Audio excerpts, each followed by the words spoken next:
Yeah.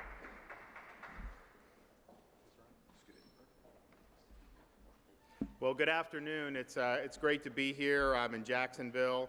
Great to be here with FIS, a global leader in financial services technology and a Fortune 500 company. They have over 55,000 people employed worldwide, focusing on technology solutions for merchants, banks, and capital markets. For 3 years in a row, I think, ranked #1 in the IDC FinTech rankings, which evaluates providers of financial technology and services. This has been, I think, a really important part of the economy here in Northeast Florida. And so they've done a lot. Obviously, they've employed a lot of people. But today is really a neat announcement because we're able to announce that FIS has decided to double down on their commitment to Jacksonville and build a new and expanded headquarters right here, a few hundred yards away, right here in Jacksonville. And so that's a really exciting thing.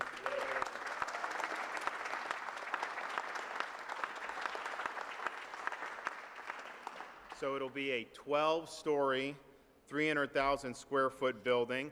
They expect it to be complete in June of 2022.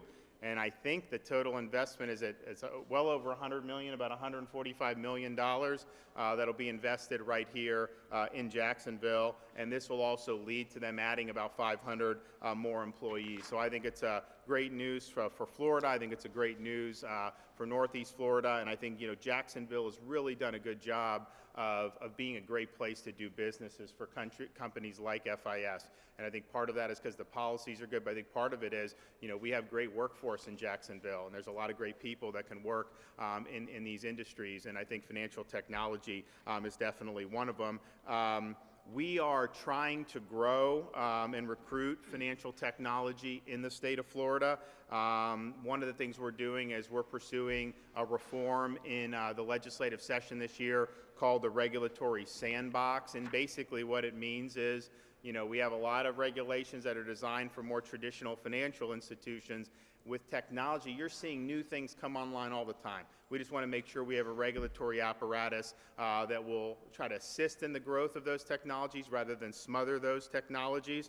And we're also trying to continue to improve education for our workforce so that people can go into financial technology. We're working right now, I made this announcement here in Jacksonville, I think a month or two ago, about having effectively what are called FinTech academies, where people can go in conjunction with the private sector, state colleges, and get training in these specific fields. And I think that's something that would be great for companies like this, but it's also good for opportunity for people in Florida. And what happens is as the talent continues to develop, that really reinforces each other. Different companies in the same industry actually like to have that because they compete against each other, but they know that they have a good pool of talent that they can rely on to be able to advance their mission. So that's what we're working towards. I think we've done great stuff here, and we want to continue doing it. So I'm really excited to be able to be here to take part in this announcement, and I want to give Gary Norcross the ability to come up and tell us more about it. Thanks, Governor. Yeah. Appreciate it. Thank you. Thanks, Governor. My name's Gary Norcross. I'm the Chairman, CEO, and President of FIS. Really want to welcome you here today. We're just thrilled with this exciting announcement about continuing FIS's headquarters and home in Jacksonville, Florida. As the Governor said, we've been in Jacksonville for more than 15 years. And over that 15-year period of time, we've really assembled the largest financial technology firm in the world today. We generate more than $12 billion in revenues. We have clients in more than 110 countries. We operate with employees and associates in more than 40 countries. And if you think about it, the accumulation of all of FIS, we really do empower the way the world pays, the way the world banks, and the way the world invests. And it all starts right here at home, here in Jacksonville, Florida. We've got 1,300 associates that work and live in Jacksonville each and every day. They raise their families here. They certainly contribute to the community. One of our guiding principles is to make sure that we give back to the communities that we operate in, that we make them a better place to live each and every day. And so we're real proud of this commitment. We're proud of what the state of Florida has done, what the city of Jacksonville has done, and frankly, in a minute, I want to recognize a number of people who have made this possible. We're going to be consolidating 3 of our facilities in Jacksonville, all to a brand new state-of-the-art facility that the governor described. It'll be 12 stories tall, more than 300,000 feet. It's going to be state-of-the-art in every way, fashion, and form. We're going to lean in heavy on environmental issues, and we hope it'll be the greenest building, not only in Jacksonville, but possibly in the state. We really want to push that forward from a green perspective. So with that as a backdrop, in addition to expanding in the new facility, we're also going to be hiring an additional 500 people over the next 10 years. These will be 500 highly paid jobs coming to the city of Jacksonville to once again operate in, raise their family here, contribute back into the city. So we couldn't be more proud to call Jacksonville home, and we really look forward to the next 10 years. As the governor said, we expect to close on our land in Q1 of next year. Pat Garrity, who I'll be introducing here in a minute, who's a great friend, has really helped us with that. We'll be actually leveraging buying the Blue Cross Blue Shield service parking on the river, and that's where the building will go. So really appreciate his efforts. We should be breaking ground by Q2 of next year, and then moving in. I look at my friend Anthony Jabor over here, who I'll say a few words about in a minute, should be moving in by June of 2022. So with that as a backdrop, I want to thank more than the governor. I want to thank more than Pat. I want to recognize a few people that have really made this possible. I have to start with the Jacksonville Mayor, Lenny Curry, and his Chief of Staff, Brian Hughes. I can honestly say at every step along the way, they were there to help us work through this decision. Daniel Davis, President of the Jacksonville Chamber of Commerce. Daniel probably called or texted me every single week, giving me updates on the progress. So he's very influential in helping to control all the people involved in this significant event. Ken Lawson, Executive Director of Florida Department of Economic Development. Jamel Sowell, CEO of Enterprise Florida. Andre Wallace, President of the Jacks USA Partnership. Lori Boyer, CEO of the Jacksonville Downtown Investment Authority. As I mentioned, Anthony Jabor, one of my closest friends and CEO of Black Knight. What was Anthony's role in this process? He didn't evict me out of this building, right? So he allowed me to stay here for another 2 years so we'd have time to go build the facility. Frankly, all the state, local, city council officials, many of whom are here today. So with that, I want to thank you for coming. I do want to introduce Pat, let Pat say a few words, and then we're going to open it up. We'll have another speaker, and then we want to open it up to Q&A. But honestly, it was interesting. I remember when I walked out of the mayor's office about trying to pull this off, and the very first person I called was Pat. And I called Pat and said, look, we're trying to think through how we can stay in Jacksonville, how we can keep our headquarters here. We need to build a facility, and we're going to need space. And one of the things Pat said immediately, he said, Gary, what can I do to help? Because we don't want to see FIS leave this community. And I think that says a lot about who Pat Garrity is and how much he does, not only with Blue Cross Blue Shield as the CEO, but how much he does for this local community. So with that, I'd like to invite Pat up to the podium. Thanks, Gary. Thank you.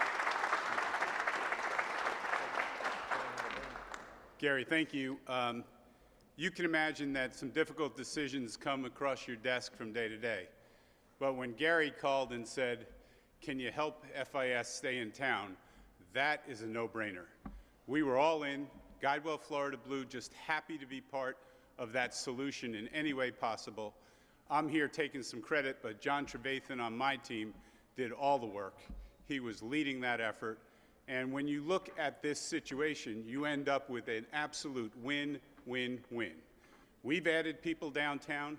We needed a bigger parking facility than we had in the surface parking area. The city stepped in, helped us get a larger parking facility, and that parking facility will provide evening and weekend parking to people in the city, which is a very important addition to the community. So everybody wins out of this equation, and it really underscores that public-private partnerships can work, and they can work to the benefit of all involved. So I just want to say to Gary, we're really thrilled that you're going to be here. on many, many levels. We're thrilled that the governor is with us today, and we're very happy to be part of this equation. So congratulations, and it's Jacksonville's great win. Thank you. Hey, good afternoon. My name is Ken Lawson. I work for the governor of Florida. I head of the Florida Department of Economic Opportunity. And my 1,500 people are superpowers that we make smart financial investments in small, medium, and large communities across Florida. And I'm proud to stand next to the governor and these leaders, because what's happening here in Jacksonville shows a commitment to jobs, to families having an opportunity. And sir, thank you so much for choosing Jacksonville to remain, to expand, so that people can know they can have a life, pay their bills, and enjoy this state and this city. And with my department, we've seen unemployment go to a level of 3.2%, and under the governor's leadership, making sure there's low taxation and also fair regulation, we have companies having faith in Florida. Sir, thank you for being here. We appreciate you. All right.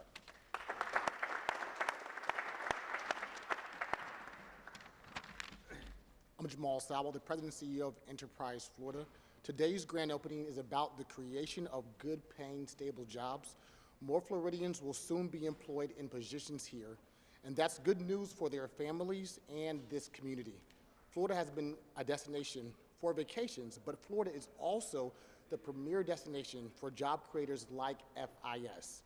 FIS's footprint in Florida is cutting edge and represents our journey toward new horizons in financial services.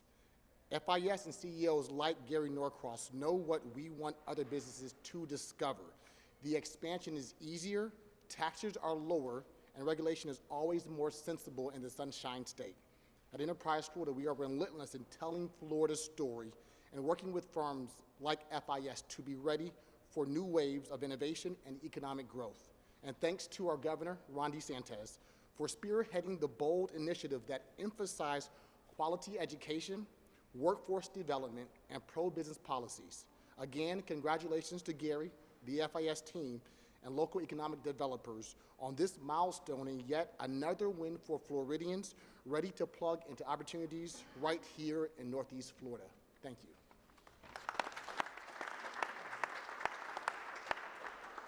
And I think it's a great 1-2 punch to have this announcement today, the world's largest outdoor cocktail party tomorrow. And just for the record, I have been in contact with Brian Kemp, the governor of Georgia. We are going to place a wager on the game. We're still figuring out what we're going to put up, but that will happen, and all I can say is go Gators.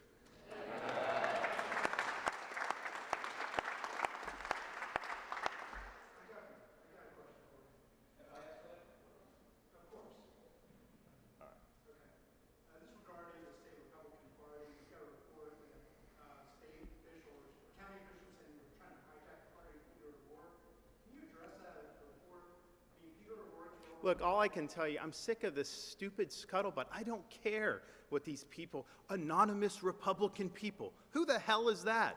Nothing says courage like an anonymous Republican official. It's ridiculous. All I know is, like, people said that, oh, they don't have a speaker. The president told me a month ago he was going to speak. We're just trying to figure out the date. So I think it's all a bunch of hooey. So I don't want to address it anymore. Yes, ma'am.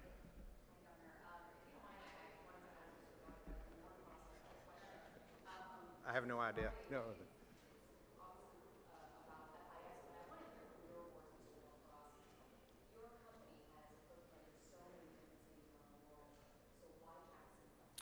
You know, I think it's a great question. We had an opportunity to look to move the headquarters to a lot of locations around the country. Frankly, we actually employ more than 5,500 people in the state. We're very proud of it. I think the gentleman said it best. What the governor's done on behalf of the state for business. You know, it is a very tax-friendly state. It's a very business-friendly state. It's a great place to live and raise a family. We have ease of recruiting people to the state. When you look at what the governor's doing around education and driving financial technology investment, you know, that's very important for us about having a state that's going to have the talent of the future necessary to employ. When you look at what Jacksonville's done as a city level and what they've done to embrace FIS, and frankly what FIS has done to embrace Jacksonville, all of those things, you know, Pat said it, all of those things just make private and public partnerships work very well. So we're thrilled with the decision and look forward to continuing to be here for many decades in the future. Sure.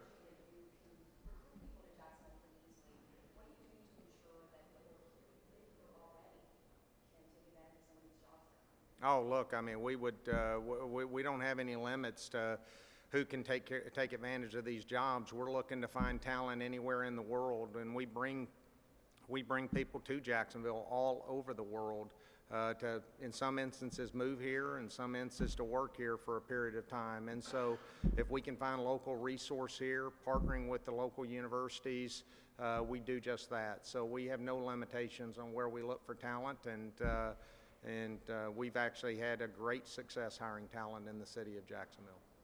Governor, can you go more detail on FinTech University, the proposal? It's being, we're working on it now. You know, we've got, Ken is involved in it. We've got business leaders. You know, we want to make sure it's an industry focus, and then obviously with our state colleges, because, you know, the program requires that collaboration. But, you know, I just think like having FIS, you know, keep their headquarters here, that's really huge. I mean, you know, we're trying to pursue FinTech. We're inviting, I've met with a bunch of companies in other states already, and we really want Florida to be a destination for this. And so we're, you know, we're going to continue to work. And I think this piece to say, not only are we serious about education writ large, and the most recent rankings a month or two ago, we're the #1 rated public university system in the country, 3 years in a row in Florida. And so that is a great message.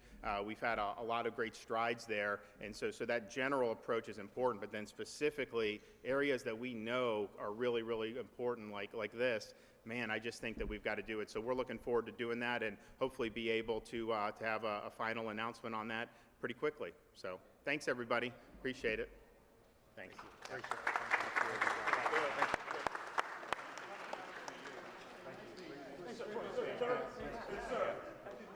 Gary. That's great. Thank you. Appreciate it. Absolutely appreciate it. Thank you for your time. That's great.